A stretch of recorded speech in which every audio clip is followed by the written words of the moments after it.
इसी दौरान सुनीता ने खुद को बचाने के लिए जोर जोर से चिल्लाना शुरू कर दिया ताकि बाहर के लोग उसकी मदद के लिए आ सके। बाहर आसपास के लोग उसकी आवाज सुनकर इकट्ठा होने लगे और दरवाजा खटखटाने लगे, लेकिन महेश पहले से ही पूरी तैयारी के साथ आया था।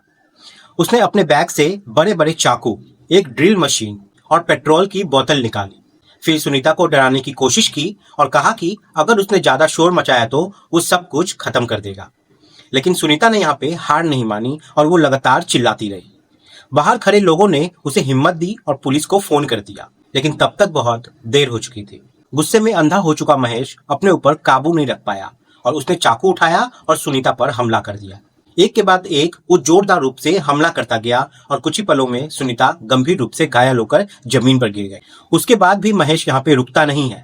उसने पास में रखा एक भारी गमला उठाया और पूरी ताकत से उसके सर पे मार दिया। कुछ ही मिनटों में सब कुछ खत्म हो गया था।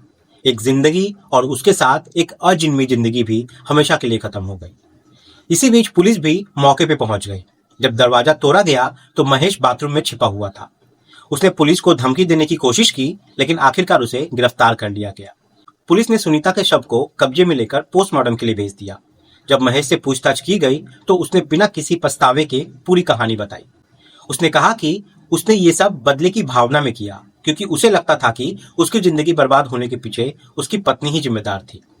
ये वो स्वीकार करता है कि उसने कई दिनों तक इसकी योजना बनाई थी और सही मौके का इंतजार कर रहा था। लेकिन इस घटना ने एक नहीं बल्कि कई जिंदगियों को तबाह कर दिया। एक तरफ सुनीता, जिसने नई जिंदगी शुरू करने की कोशिश की थी, उसकी मौत हो गई।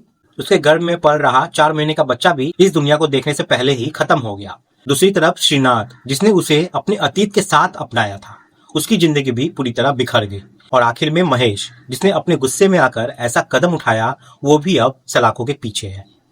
ये कहानी सिर्फ एक अपराध नहीं बल्कि ये एक चेतावनी है। गुस्सा, अहंकार और बदले की भावना इंसान को उस अंधेरे में ले जाती है जहां से वापस लौटना नामुमकिन हो जाता है। अगर समय रहते फैसला समझदारी से लिया जाए, अगर किसी रिश्ते को खत्म करते वक्त उसी वक्त करवाहट को खत्म कर दिया जाए, तो शायद कई जिंदगियां बचाई जा सकती है, क्योंकि एक पल का गुस्सा पूरी जिंदगी बर्बाद कर सकता है। आप लोग सतर्क रहें, सावधान रहें। मिलते हैं अगले वीडियो में, तब तक के लिए जय हिंद, जय भारत।